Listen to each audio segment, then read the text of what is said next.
Welcome, guys. A little bit of information about coastal impact.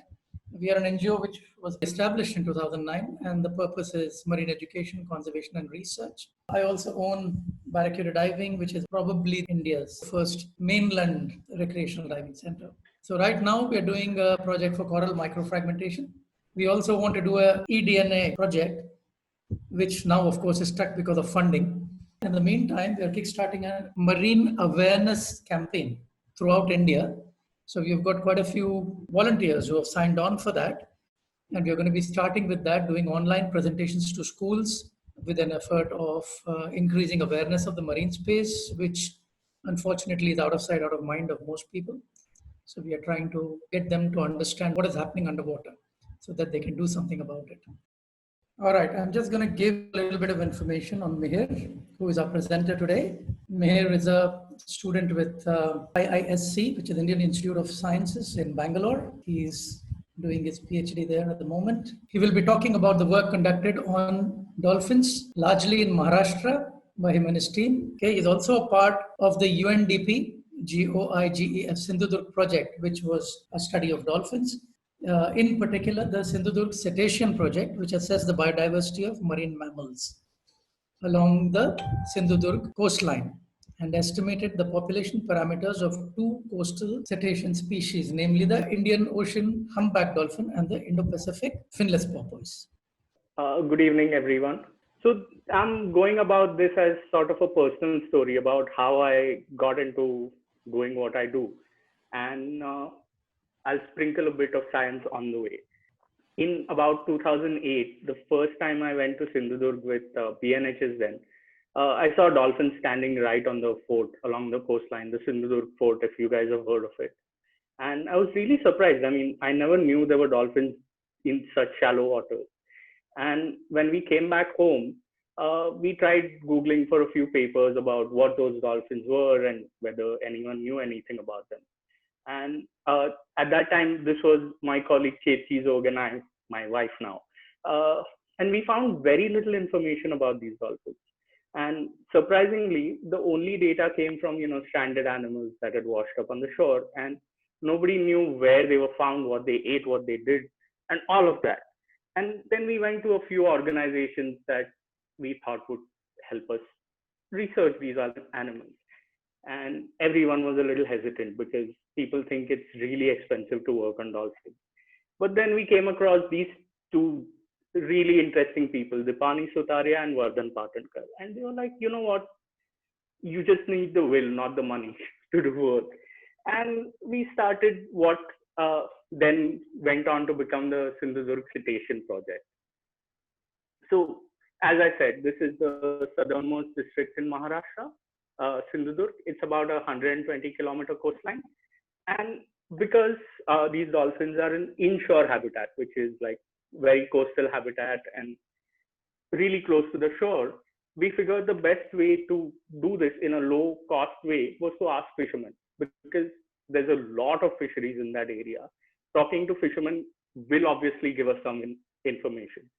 So we drove around the coastline on a little scooter and talk to fishermen to get an idea of where they see dolphins, what species are found. We looked at whether these dolphins are, a problem for these fishers, which we realized immediately that they are. Almost all the fishermen we talked to told us that these dolphins steal fish from their nets.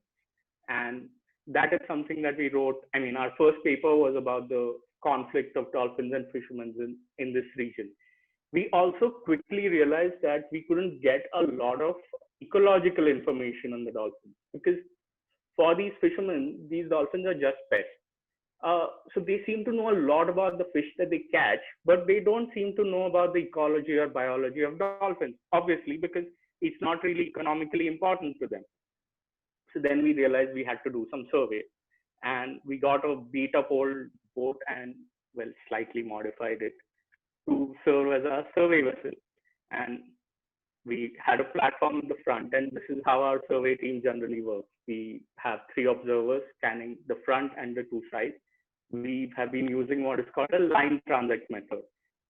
And we did these lines across the coast So these dolphins are, as I said, very shallow water animals, but we couldn't assume that as a fact. So we laid these gradients, which were across the depth uh, of the coastline, because of the waves coming in. You can't have them perpendicular to the coast; they had to be at a slight angle, and then surveyed the entire coast to figure out where the highest densities of the dolphins were. So that is this bit. And then we found that these dolphins are hardly ever found outside the 20-meter depth. That's why we focused our survey effort on these shallow waters and did these parallel transects to maximize our chances of encountering these dolphins. Well, most of the time we surveyed, and the rest of the time we slept, because this boat does a saintly 9 kilometers an hour. So we spent like 16, 17 hours on the water sometimes. So what species were found in these waters? Well, as I said, the humpback dolphins were the most common species, and the finless porpoises were the next common. Now, these were really difficult to spot. We have like thousands of photos of humpbacks. We have 3 images of finless porpoises. We saw like 142 groups of dolphins, and they were found in large groups sometimes. I mean, we have seen lone individuals, but we have seen up to 120 animals in one pod. The finless porpoises were slightly rarer. We saw about 63 groups, and even here we saw large groups of up to 55 animals. As I said before, the 120 animals in a group is unheard of across the range of the humpback dolphins. In papers in other areas, there are up to 30 animals in a group. So the rivers from the Western Ghats washing into this area seem to make it really rich and productive that supports such high density. Oh, here's the porpoise. So the porpoise sort of looks like this. We just see a portion of its back here in this image and part of its head here in this image. So after we figured out what was found in these waters, we had to look at where in these areas. So we mapped all the sightings, and as you can see, humpback dolphins were pretty much found along the entire coastline. And the densities, the dark spots, coincided with where the estuaries were. So the dolphins preferred to be in areas where there was fresh water input, which brings in sediment, which supports high fish densities and diversity. That's where they choose to feed in. The finless porpoises seem to be in the southern half of the district more so. When we looked at their habitat use, there was a great deal of overlap between these two species. I mean, the porpoises seem to prefer slightly deeper water, and they were sort of more spread out than the dolphins. But surprisingly, we have never seen these two animals together. And reading about it, we later realized that these really large dolphins, they can grow almost up to 2 meters. And these porpoises are tiny. They grow up to 1.5 meter at the most and weigh about 40 kgs. Dolphins, some of them can weigh up to 300 kgs. The dolphins seem to bully these porpoises for fun. They don't really eat them, obviously, but they seem to kill them for fun. So this seems to be the reason why these might not be seen together. So we had to look at their behavior. What do they do in these waters? We couldn't really study finless porpoise behavior because we could hardly tell them in the water. So we focused mostly on humpback dolphins. So we can split this into 4 categories: foraging, which is looking for food or feeding; socializing, which is interacting with other dolphins; traveling, which is directionally moving at a fast pace; and milling. Well, they do look the same, but when they're milling, they sort of just amble around in the same area.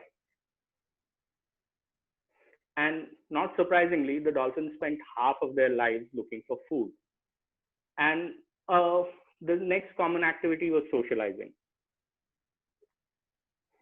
Well, disclaimer, there are images of dead dolphins coming up. If you're sensitive to this, please look away. We found something really interesting in the behavior. So we came across this two dolphins, supporting something in the middle. And this is a common enough behavior. So this is a different image. This is what's called a crest group. So like you must have seen in elephants where the females will keep a calf between them. This is a very common behavior where a dolphin mother or an aunt or grandmother will be around a calf like this. But in this case, the calf that we saw was not alive. We could see bloating, and the animal, which we assume is a mother or relative, kept pushing it out of the water constantly. And when we went and read about this, we found that this behavior has been observed before in marine mammals, where, I mean, there's no other word for it, because of grief, the dolphin mother cannot give up on the calf and she keeps trying to revive it. And I mean, there was a second case where we could actually retrieve the carcass. And as you can see, it's a really small animal. It's barely longer than a meter. And it's showing what are called rake marks on its snout, on its flippers, its dorsal fin, and its tail fluke. And if you notice, there was a blunt force trauma wound to somewhere near the flipper. And this correlated when we opened up the carcass. I'm not showing those images, obviously, to a lung bruise. Like the lung had perforated because of this impact. But surprisingly, this wound had healed. So the dolphin had, I mean, the calf had survived in spite of this. And what we figured out later was that these rake marks were caused by other dolphins in the pod. I mean, we assume, trying to lift up the baby so that it could breathe to the surface. They're mammals, so they need to breathe. If the dolphin can't swim, it's going to drown. So this is what rake marking is, and it leaves these really light marks. So we were very surprised by why there would be such deep rake marks on such a tiny baby. So, I mean, this was something that had been observed at other places also, where calves were buoyed up by the other members of the group. And here you can see the wound very clearly, where we assumed it was caught in some male-male fight, probably. I mean, we're just speculating. All right. So we looked at where they were found, what they do, how many dolphins are found. Now, how do we look at this? I mean, counting dolphins is a lot more difficult than it sounds. We use something called photographic mark recapture. Now, the dolphin fins are unique, like our fingerprint, but not all dolphin fins are unique. So if you look at the older animals, they get pigmentation, they get cuts and scars, and all this can be used to identify them. But if you look at really young animals, here's a calf on the side. That's an unmarked fin. I mean, you can't differentiate one from the other. So the first step was to identify in a pod how many marked fins and how many unmarked fins existed. Then based on that, we could identify each animal individually in the pod, and we could get a guesstimate of how many animals in the pod did we identify and how many are unmarked. Based on that, we identified some 572 individuals. Now, in the mark recapture, it's a statistical technique where based on how many times you see each animal, you can get an estimate at population. The higher your recapture rate, or the number of times an animal is seen, the higher your chances of getting a better population estimate. Now, the population in this area was so large, and we hadn't sampled long enough. So most of our animals, like if you see here, have been captured just once. Hardly any have been captured more than 4 times. So our estimates were a little off, but they were better than nothing. So based on the 572 identified fins, marked fins, we got an estimate of about 721 individuals in the area with a margin of error, like if you look at a confidence interval. And based on this, we had about 20% unmarked fins in a pod. So we had somewhere around 850 animals in this area in like a 120-kilometer coastline. That was an amazing estimate. This is the first time anyone had done that in India, and we were really surprised at these densities. something very surprising is when we were collecting data, we realized that there are really big gaps in our data. Obviously, the monsoon, when we couldn't sample, but we rely on very good weather to spot dolphins. So in windy conditions, when the waves are higher than the height of the fin, we can't sample because your estimates are off. You don't get good enough photos of fins, so it's a wasted effort. And we came to a conclusion that we need a better, we need a technique where we can cover these time frames also. So is there a better way to fill in these gaps in data? Dolphins or marine mammals are so well adapted to living in water that, well, over evolution, their nostrils have shifted and now lie on the top of their head, somewhere on the top of their skull. And they also have something very interesting where they produce clicks with modified. So if you see the whale here on the left hand side, it has two nostrils. The dolphin here has one nostril because one of the airway tracts has been modified to produce clicks. And these clicks go out through a melon, which sort of focuses it like a lens. And these are received back with a modified jawbone. And from this, they can echolocate, well, sonar, basically. So they reflect sound of prey and even the general terrain to get a map of the area and to find prey. So we use this, like the dolphin vocalizations, to record their presence absence using acoustic devices, which are left in the water over the monsoon, and they log these events to tell us when dolphins are present, when they're absent, what are the activity times. So we left them in two areas, one which was a relatively undisturbed area, and one was an area with really high disturbance. Unfortunately, we lost one of these seapods in the monsoon and never got the data from that. But what the only overlap that we got showed us that there were dolphin and finless porpoise present. Very rarely did we ever see them present at the same time. Even in the days that you see them present together, they were never there at the same time. Something very interesting that we also found here was that the dolphins have a very wide acoustic range. Like our audio range is 20,000 hertz. That's here. It ends here. Their range extends from 20 to 160 kilohertz. So that's 140 kilohertz of range. And they seem to be able to vary this so that they can focus or diffuse their beams so that they can search for prey in a wider or a narrower area, or very high frequency, which does not travel as far, can be used to penetrate into sand and look for prey which is buried under the sand, like benthic fish. On the other hand, when we looked at the clicks of the porpoises, they seem to use a very narrow range.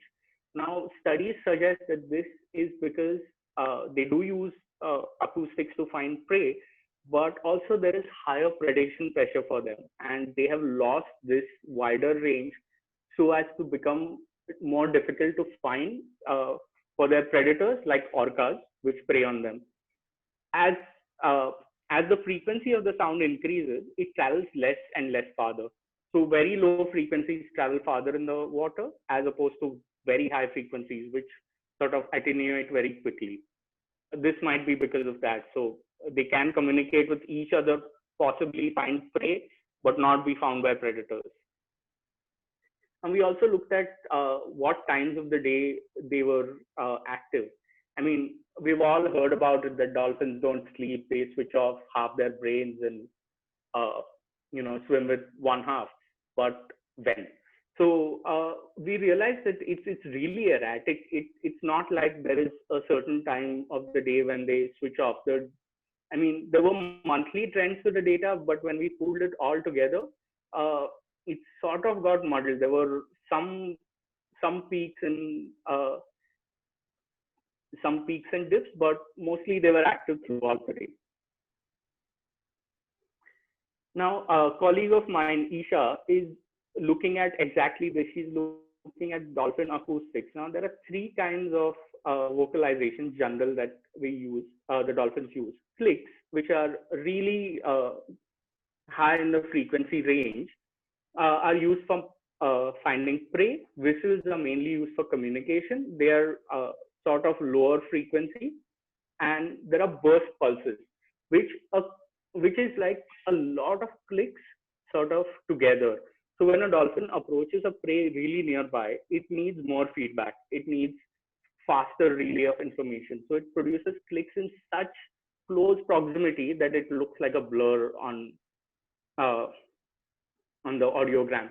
So here we don't actually use listening to analyze the data. The data is analyzed visually because all of this is beyond our acoustic range, and it's easier to look at the data as a graph rather than to listen to it. But here's some dolphin acoustics.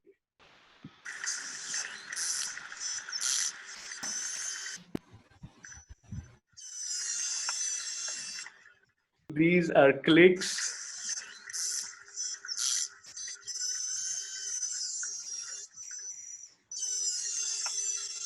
And the buzzing sounds that you heard were burst pulses. Now, both of these sounds have been slowed down about 10 to the clicks have been slowed down 20 times so that we can hear them because they are otherwise outside our acoustic range.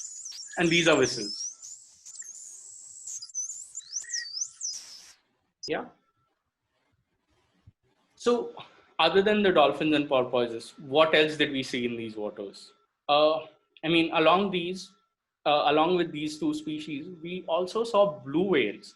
I mean, we just saw one sighting of blue whales with two individuals. It was this mother and a calf. I mean, we know it's a calf based on expert input. This little fin poking out is the calf suckling from the mother. It's on its side. That's why its fin is poking out. It's a flipper. It's not actually its fin. And Broodies whales. Now we saw a lot of Broodies whale, about 8 sightings and some 20 odd animals in the sightings. Here are some better pictures. The Broodies whales have these characteristic 3 ridges on their heads. They are relatively smaller. They grow up to 15 meters. Well, if you can call that small. This one on top is a mom, and this thing is a calf. This thing surfaced maybe 2 meters from our boat, and it was a little longer than our boat. So, well, that gives you a scale of what small whales are. The blue whale, we could not get an estimate of size, but they grow up to 30 meters. They're the largest animal that ever lived on Earth. But they were really far, so it's very difficult to tell size in the just a few surfacings and it was gone. Also, surprisingly, we were really surprised to see whales in such shallow water. So these broodies were seen in maybe 10, 11 meters of water. I mean, it's a 15-meter whale. It's longer than the depth of the water it's found in. Even the blue whales, which are, well, 20 plus meters, were found in about 18 meters of depth. Not only is this unheard of, this is also a high risk strategy. I mean, the mother is here with a calf. The reasoning for coming into such shallow waters has to be lack of food outside. That is what we guessed. And we were sort of proven right because a few months later, this calf, believe me, that's a calf, that's less than a year old. This 40 odd feet whale was less than a year old. And when we looked at blubber thickness, it was really, really emaciated. So the whale of this size should have a blubber thickness of up to like 15, 16 centimeters. This had like 6 centimeters of blubber on it. So it was starving, which supports our hypothesis that these whales had come to a high risk area, which is inshore, because there was depleted stocks outside. And I mean, our guess is that this might have been the same calf that we saw because blue whales are not that common in such shallow waters. And we had seen this whale here in Kunkeshwar.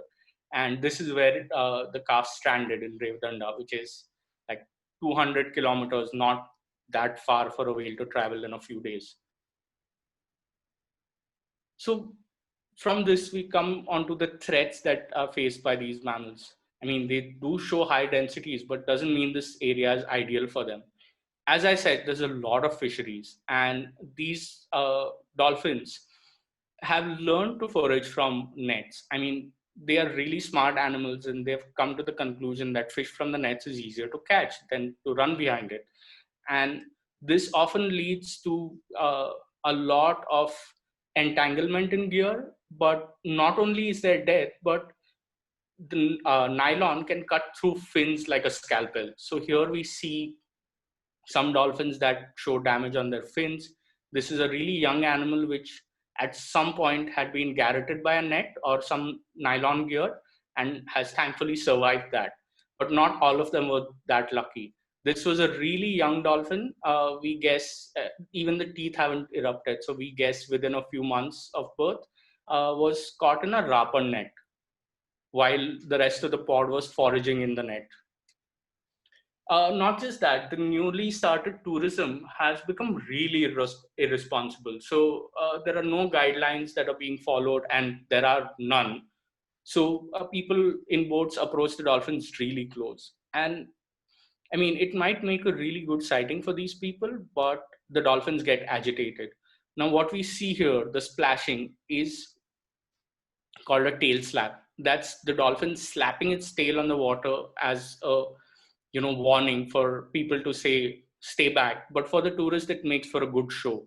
And to the point that we have realized when we first went and saw dolphins, there used to be high density of dolphins in this area, Devbag, which is where all this tourism occurs.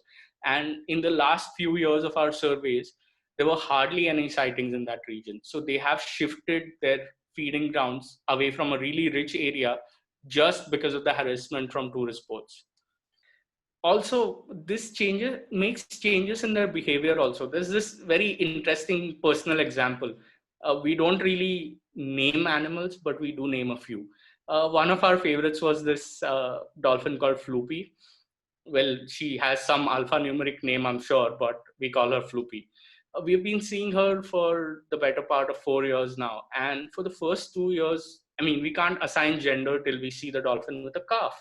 And for the first few years, we have never seen a calf with her. And after a few, and she would really be far away from the boat. And we assumed the reason was because she obviously has a cut from probably a propeller or a net. So she associates boats with danger. And about 2-3 years into our surveys, this dolphin started approaching us close, and we realized she had a 1.5 year old calf with her. And all this time, the calf would be on the other side. And at some point, she probably started trusting the boat and started coming nearby. And it was really touching. So we figured out how many animals there are, where they are found, and what they do in these waters. But to look at trends, like how many animals there will be in the future, we need to know how many animals are dying. So we have to keep a track of the mortalities. And we couldn't be on the coastline all the time. I mean, these being really shallow water animals, they land up on the beaches dead. So we had to get in touch with all the people living on the coastline. This is citizen science. So we established a network of people across the coastline. Oh, by the way, this is the skull of a Brody's whale, and this little scale here is 1 meter long. So we did workshops with people. We talked to them on the roads just to get them involved in our work. We shared some informational material. We shared posters about it. Sometimes we did random presentations out of the back of our car if we saw a crowd. And we use this platform of the Marine Mammals of India website. Please go and check it out, where we have maintained a repository, and we ask people to upload their sightings and standings onto it. So this is on an India level, where we are keeping track of mortalities and what species are found in our waters. And a few publications have also come out of this data. And it has given a really large network, and it's helping researchers identify what's found in our waters, where, and how many species. It's been quite eye-opening. Please do go ahead and check the website out. So other than just getting species, a carcass is also very useful. Like, we have to spend hours in the water to get very little information from these animals. So when a carcass does land up, we utilize it to the fullest. Like, we get genetic data from it, we get morphometric data, teeth are collected to look at age. Even the diet of the animals can be looked at based on stomach content. So all those things, which is called a necropsy, a post-mortem examination, is done for most of the carcasses that we found here. In spite of the smiling faces, it smells like hell. We also got a lot of people reporting these mortalities. If not actual post-mortem done, we at least got images of these carcasses. So we could map species distributions based on that. We could look at what season calves are landing up in, and all these data add little bits to what we know about these species. So this was the work I did in the past. Now for my PhD, I've sort of digressed from it, and I'll come to what I do now. I still do focus on humpback dolphins, but I'm currently looking at the entire genus Sousa. Now, this whole genus is found from Africa all the way to Australia and China in tropical waters. And there are 4 known species right now, with India probably having 2 species. So one species, the Sousa plumbea, which is the humpback dolphin I've been studying in Maharashtra, is found along the entire west coastline. And what is thought to be Sousa chinensis is found on the east coast of India. But if you look at the animals on the west coast, they show the characteristic Sousa plumbea shape, like the large hump and slate gray coloration. Now, it's called plumbea because of plumbium lead. It's lead colored. And across Gujarat, Goa, and Kerala, they all look the same. So they do conform to the Sousa plumbea identity. But on the East Coast, we see a completely different picture. Now, these animals are supposed to be Sousa chinensis, the Chinese dolphin. But these are animals from Odisha, and they absolutely do not look like the ones from China. They look really different. And the ones from Tamil Nadu look even more different. So based on these images, we assumed that they're not the same species because the morphology varies. And recent studies from Bangladesh showed that the animals from Bangladesh were not in fact Sousa chinensis, and they look very similar to the ones found in Odisha, but not like the Tamil Nadu animals.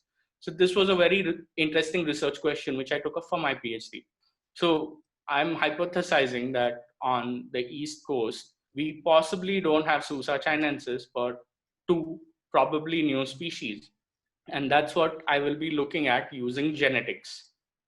So if you look at the habitat, here I've sort of, separated the 0 to 20 meter depth in green. On the West Coast, it's largely continuous, but the East Coast has very different bathymetry, and there are multiple breaks in habitat for Sousa. The waters are so deep that these animals wouldn't be able to cross it. So I'm currently looking at how many species are found in India. I'm also looking at the biogeography of this genus, which is where did this genus originate, and the current distribution of the animals, how did that come about? So what were the processes, what were the oceanographic factors across history that led to so many species being found at such different places? And in the Indian context, I'm also looking at gene flow between populations of the same species. So this is both for looking at whether there are human-induced fragmentations in these populations, or whether historically certain populations have been fragmented and such.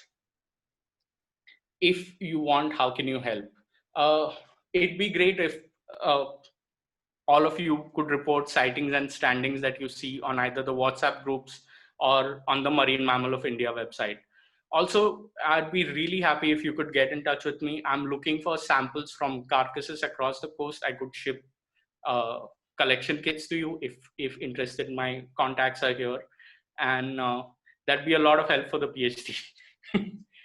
I would really like to thank Venkat and the Coastal Impact team for giving me this platform, my collaborators and advisors, Dipani and Praveen.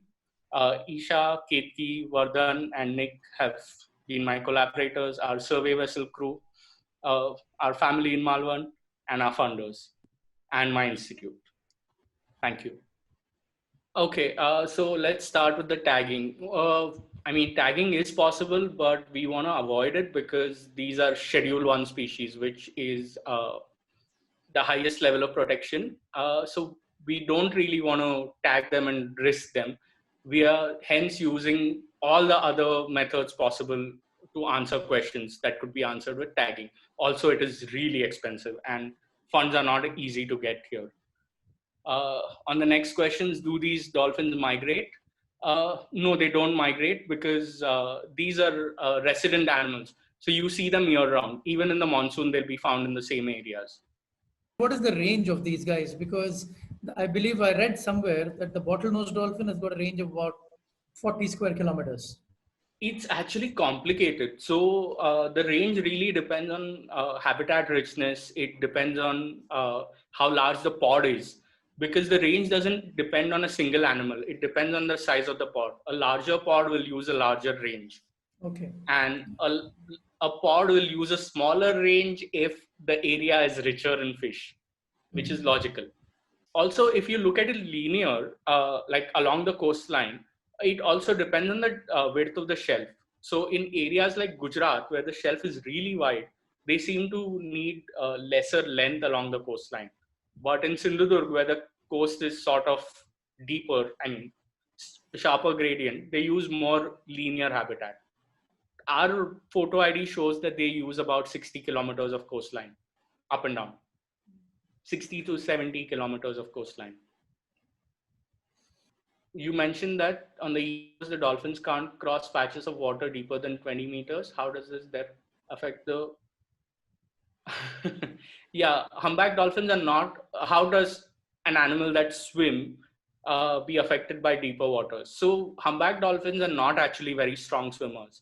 They also, I mean, you must have seen during the monsoons that they do wash ashore injured or stranded. So they are shallow water dolphins that live in protected waters. Another thing is dolphins have very high metabolism rates. So these are dolphins that feed on the bottom mostly. So they need to reach the bottom to feed. They can't cross barriers where they can't feed and cross them on an empty stomach because their metabolisms are that high, they'll starve out. So that is one of the reasons. I mean, I don't know for sure. Nobody's looked into why these dolphins can't cross barriers, but this is the guesstimate. How can one volunteer to associate with my work? Currently, I'm not taking any volunteers, but email me and I'll put you up on projects with my colleagues who will start work when the lockdowns end. Do dolphins get swept with ocean currents from one area to another? Not really, because I mean, if they do, they just get stranded. It's not like they're planktonic. These are animals that swim with their own propulsion, so they don't get swept with currents. Also, the currents are really not that strong unless it's monsoon. I mean, Venkat, you might know better, but current speeds must be at the most 2 kilometers an hour. All along the west coast, actually, the currents are very, very gentle. I don't think a dolphin which can go up to 11 kilometers an hour thereabouts will be affected much by currents, unless it's really bad monsoon and wind driven. How does this conflict play by itself? Fishing versus dolphins. Wow, that is complicated. it's really well, that's my wife's PhD topic. It takes 4 years to answer that question, at least. It's quite interesting because the conflict is not one-sided. Like the dolphins also actively seek out nets because it's easier to find fish in these nets. So in spite of being a high-risk strategy, it is also a high-gain strategy for them. So imagine that your food is spread out over hundreds of square kilometers, then somebody collects it and leaves it in a plate. You would go for that plate, irrespective of what the dangers are, because it is that much less investment in searching for it. If you look at the times I showed, dolphins spend 50% of their time looking for food. If that food is made easier, obviously their lives are easier. What is the reason for scarcity of food? Trawling. Not just trawling. I mean, it's fisheries in general. The fisheries pressure in shallow waters is really high. I mean, that is the most accessible area for fishing. So it's not just that the people in small rowboats, but trawlers, purse netters, mini purse netters, all of them have access to these shallow waters. And because of the estuaries, these are high production zones. So they will give really rich catches. And that's why fisheries is focused on these areas and depletion becomes natural. So I can't blame trawlers, or I mean, yes, trawlers are more destructive, but it's the sheer volume of the fisheries, not just the kinds of it. How long does the dolphin actually dive for? I mean, how long can they hold their breath? Not very long. So we've done dive times. Most of their dive times have been within 2 minutes, but that's on a normal scale. If you freak out a pod, like if you see a new pod of dolphins, they're not used to boats, they'll dive for up to 6 minutes. So in effect, if they get caught in a net, they would not have a very long Not more than time. 10 minutes. My They're, yeah. These are shallow water species. They're not designed for diving for that long. So that's, I mean, see, that is one of the physiological limits that the dolphin has, because it's built for these coastal waters. Like a sperm whale can hold its breath for what, 1.5 hours, but not all marine mammals are designed to do that. It depends on the habitat that they've chosen. Yeah. So if the dolphins struggle to find food in their area, they still don't migrate. They don't migrate because where will they migrate to? I mean, there's also the issue of there being pods in areas adjacent to theirs.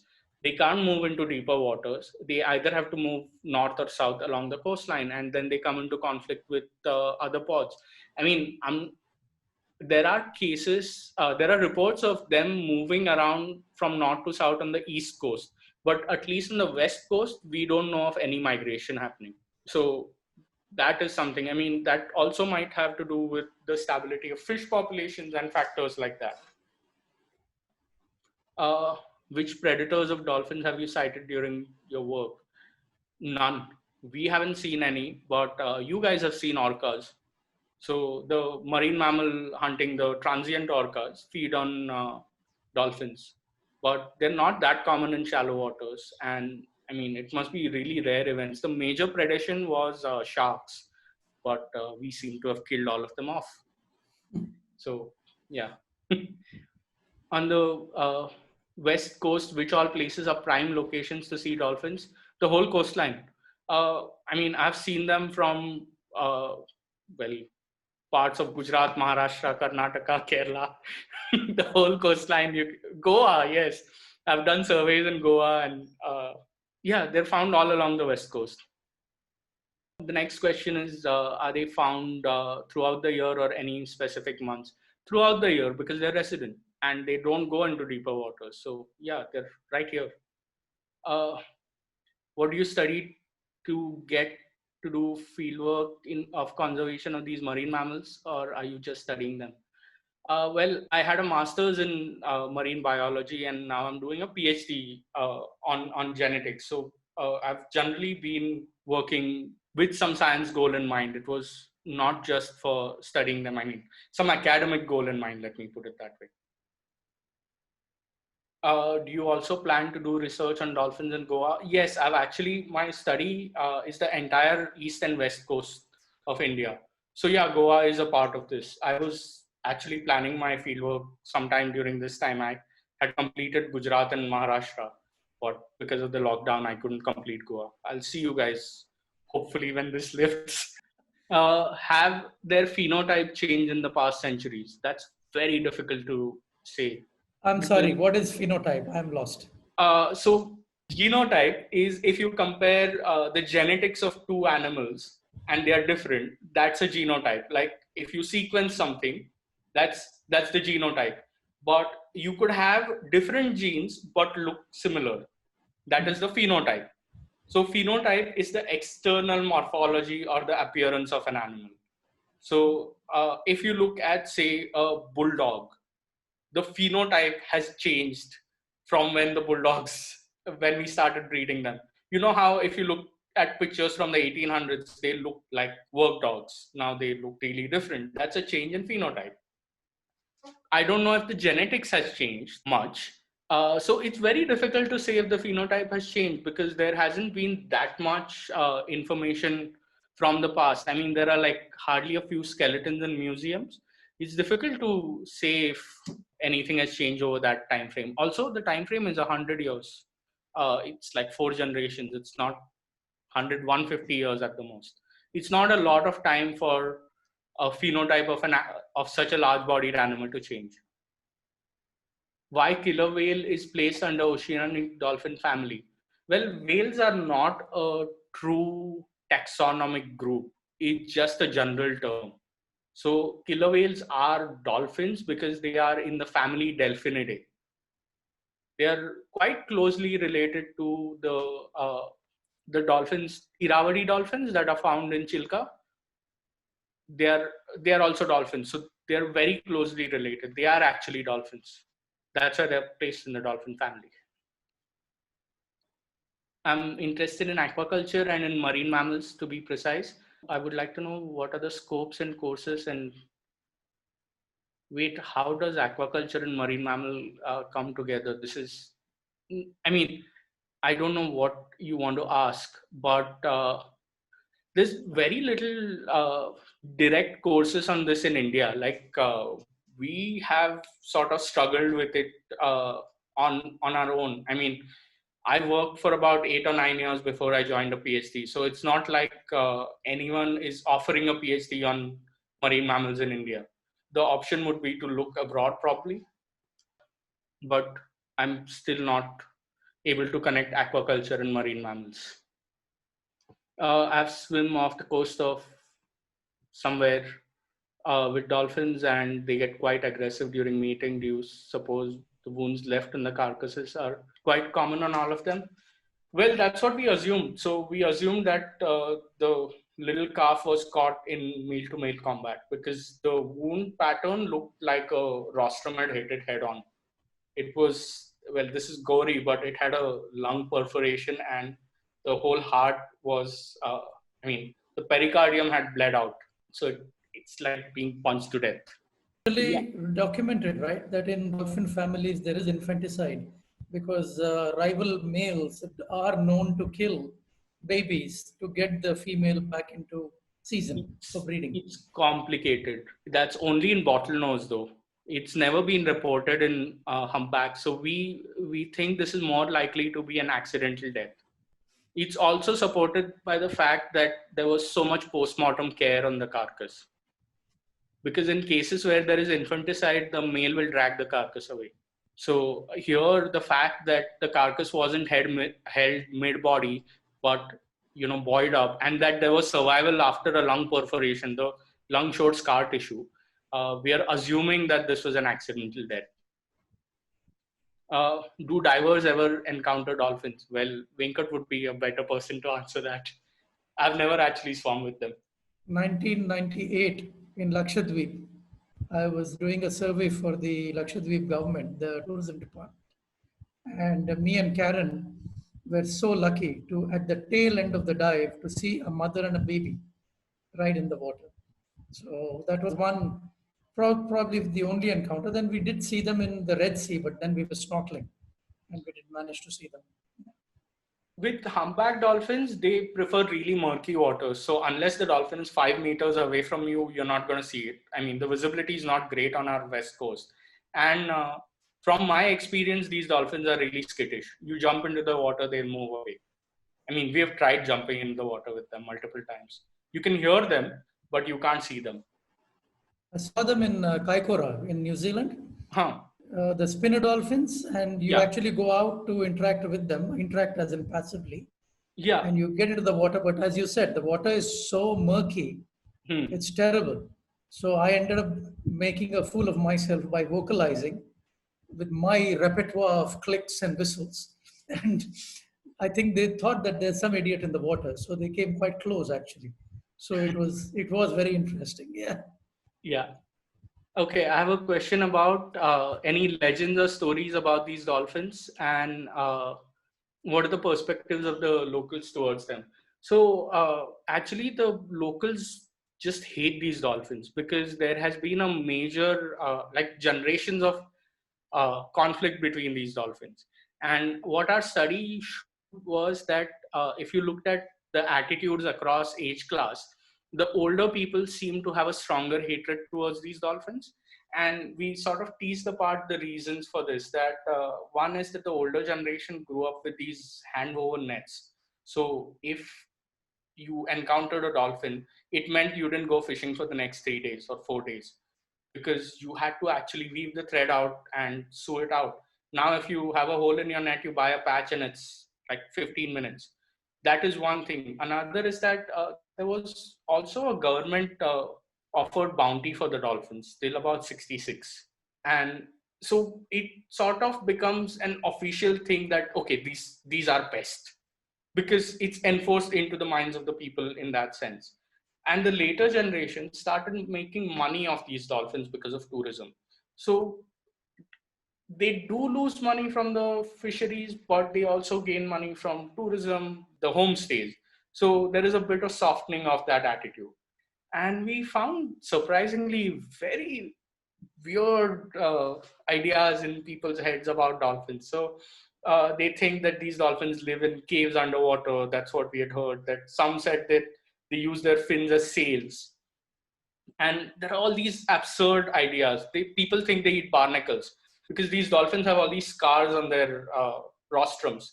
And it seems like a very logical conclusion to come to. And these ideas come from observing them when they're fishing, but not actually studying these. Like the knowledge that these people have about, say, bangda or sardine is really spot on because their lives depend on it. But for them, these dolphins are something that just passes along. So not a lot of information.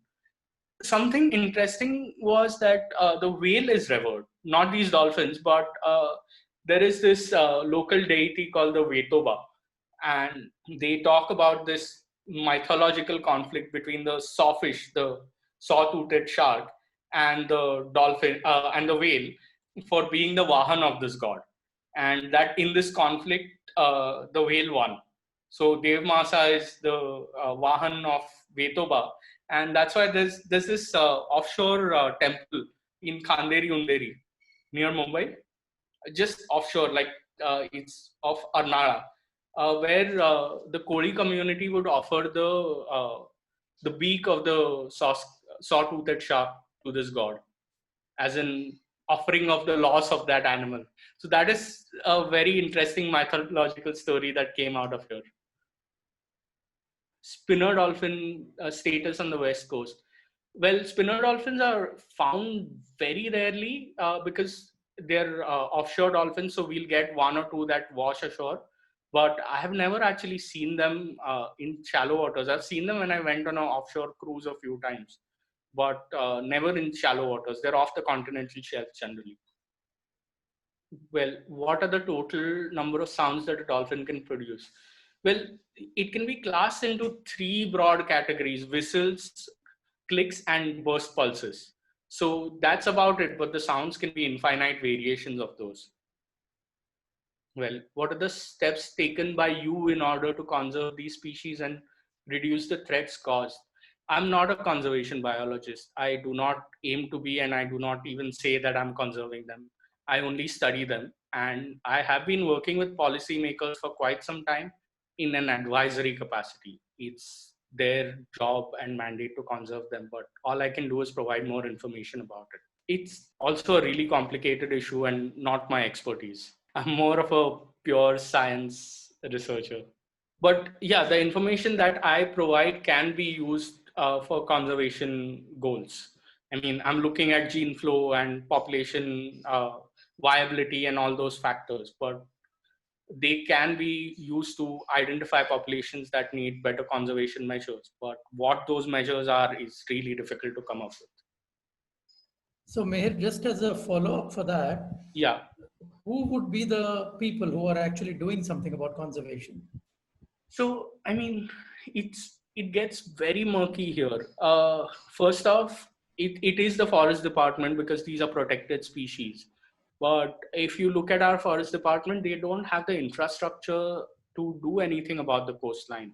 Another thing is that it puts the forest department or whichever agency in direct conflict with fisheries. And I don't find that very fair. Like, it's not a fisherman's fault that something is getting caught in its net. It's the fact that fisheries is it's not target specific. You don't go out looking to catch a dolphin. You catch them by mistake, and you can't penalize it in the same way as shooting a tiger. And which is something that the policy has to wrap its head around, that policies need to be different for marine and terrestrial systems, and they are coming to terms with it, and it'll take the next 15-20 years to find these things out. I mean, it's very nuanced. I mean, you can't say that close fishing here because you're also closing down the livelihoods of millions of people who have been fishing there for generations. And in our experience, closures don't work because you only antagonize the community and you lose their support. I mean, community-based conservation, the first step is involving them in, say, collecting data where they realize what you're doing. I mean, it's a slow progress, but we're trying that somewhere. And I'm not saying it gives results. I'm just saying we're trying. Are these dolphins really pests, and is the government right to place a bounty on them? I mean, if they're pests or not is not our call, right? I mean, if somebody came to your house and stole all your food, are they pests? They might not be pests to me, but they're pests to you. It's very subjective. And as someone who does not depend on fisheries for his livelihood, it's not my decision to call them pests or not. And another thing is in the 60s, the dolphins weren't protected. There was no Wildlife Protection Act. And like a lot of other animals that are now protected and were pests then, that is the case with that. That thing stopped in 66, I think.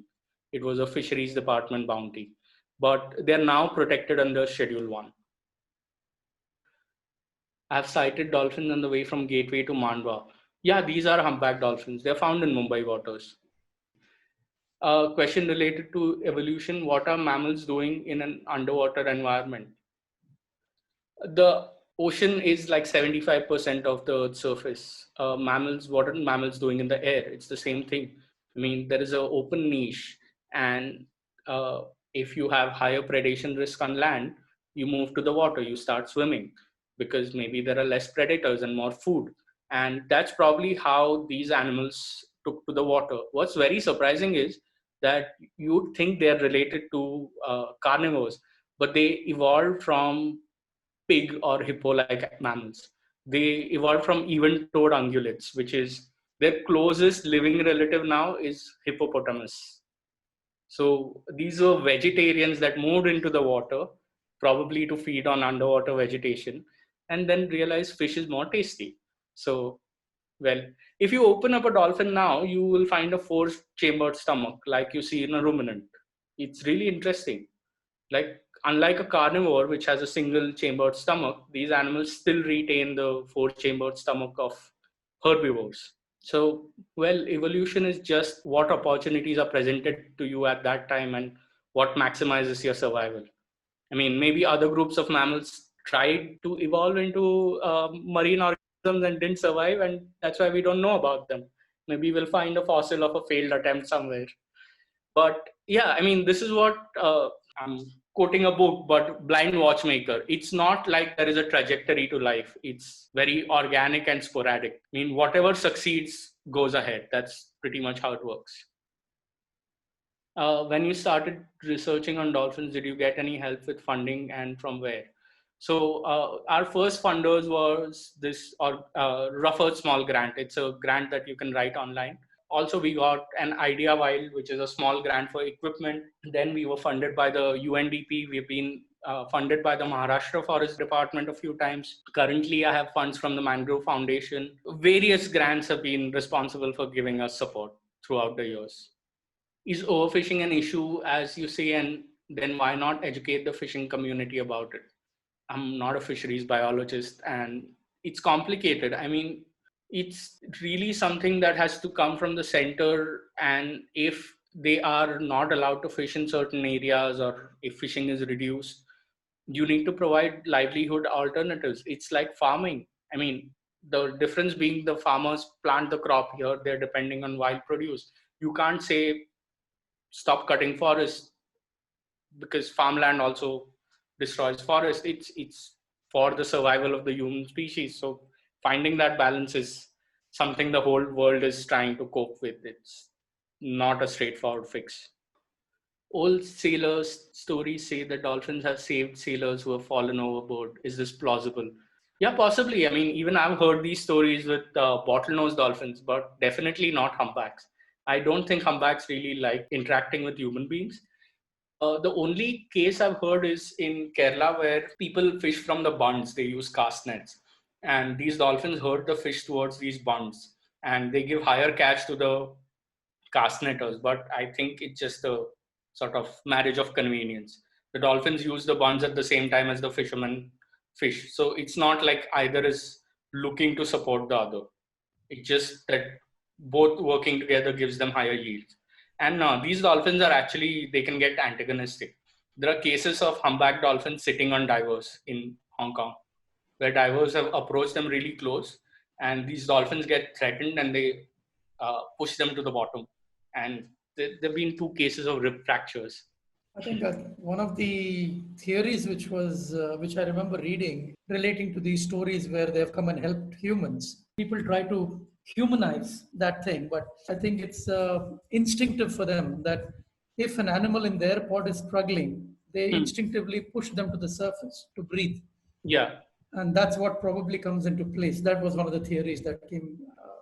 Yeah, because I mean, there is this interesting example of these humpback whales that have kicked off a pod of orcas and saved a whole pod of seals. I don't know how this works, but there seems to be some empathy there. I mean, yes, it's anthropomorphizing, but these are intelligent animals, and we really don't know what works in their brains. Some cetaceans do tend to strand themselves on shores and die when their eardrums get severely distressed. Do you know of any noises that you're not supposed to make while close to a dolphin, or equipment that shouldn't be used? Well, these noises, I don't think we can generate that much acoustic power. The noises that you're talking about is either Navy sonar or the underwater explosion done for oil and gas exploration. So they make these huge blasts and look at echoing of the oil reserves. These are really loud sounds. I don't think we can produce those. Even our boat sonar, we have recorded our sonar with a hydrophone. It's really quite weak. So I don't think we can generate sounds enough to disorient these mammals. For how many years are dolphins living in the coastline? Have the humpbacks evolved from a species? If yes, then which species? I don't know. I'm trying to answer that. So that is one of the PhD questions. But these are actually a very young family of dolphins. By young, I mean, based on the data we have now, they've evolved about 2 to 3 million years ago. The whole marine mammal family is about 56 million years old. So some of the oldest living now are sperm whales, which are about 35 million years old. But compared to that, these dolphins are really young. Can environmental DNA metagenomics be conductive for studying the biodiversity of cetaceans in India? Well, environmental DNA can help you identify species, but the fragments are really small. So all you can do is say this is present or not present, and at the most densities. But what I'm looking for is much larger fragments. So even from, I mean, I collect exclusively from carcasses, so skin from carcasses. So even then, sometimes the DNA quality is too low for me to yield any results. So I need a lot of DNA, and I need good quality DNA, which won't come with eDNA, because I'm looking at much longer fragments of DNA. I sequence genes which are both mitochondrial and nuclear, and I'm also doing some ddRAD. So all of this requires fairly good quality DNA and in higher quantities. I've heard of bottlenose dolphins have male-to-male bonds. Is this true?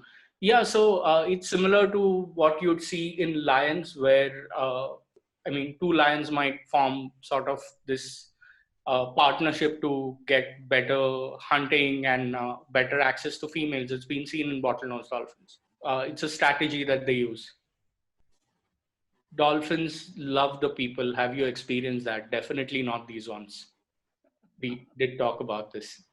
Have you noticed spatiotemporal differences in the population of humpback dolphins? Have you considered variations in physiochemical patterns to understand the reasons? I'm not actually looking at skull morphology because, I mean, there has been a paper on that before, but getting skulls and getting accurate location on skulls is a nightmare. I don't think I can do it in 4 years. So it's not something I'm really looking at.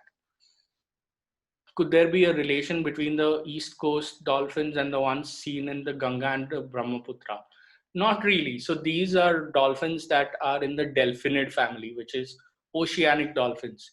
The ones found in Ganga and Brahmaputra are a very old lineage of dolphins. They separated out like really far back. So these are some of the oldest dolphins. Their closest relatives are found in South America. So they're not related at all. Okay, on that, one more thing that I remember reading about is that the complexity of the dolphin societies. And I think probably most of the study that I have done is on bottlenose dolphins specifically.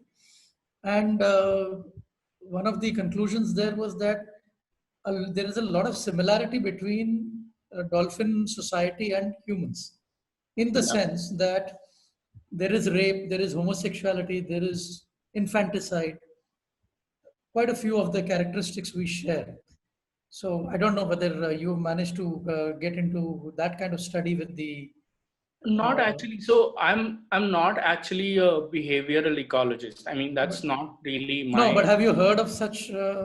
Yeah. So I mean, I know about this guy called Michael Crutzen, who is a primatologist and also works on marine mammals, and he's looked at these correlations between primate societies, specifically chimps and bottlenose dolphins. So he's worked a lot in Australia in shark bait, and he's one of those first people who came up with those rape theories, and I mean those observations that have come from his studies, where groups of young males will separate out a female, and all those came out of his studies, and he's seen similar patterns. So there are a lot of papers actually comparing elephant societies and cetaceans and primates and cetaceans, because I mean these seem to be some of the largest cranial capacity as compared to body animals, and they seem to show similar intelligence. Well, it's all relative, isn't it? An animal which has lived for millions of years probably has got more intelligence than us, because our way of even kind of looking at intelligence is different. So, and we are not doing very well as a species. I mean, we are wiping ourselves off the planet. So, true. I mean, very debatable. Yes. Yeah. All right, guys. Are there any more questions? So if they are not, I would like to thank Mihir for taking this time out. Amazing talk, Mihir. Thank you so much. My pleasure. Wonderful to learn about these amazing animals. And thank you so much, SSI, for hosting this on their platform. And again, Mihir, once again, thank you so much. Thanks. Hope to work with you in Goa. I'm really looking forward to that. And thanks to all the participants who really made it into a huge success. Thank you and good night. And join us for the next webinar on the 8th. Thank you so much. Bye.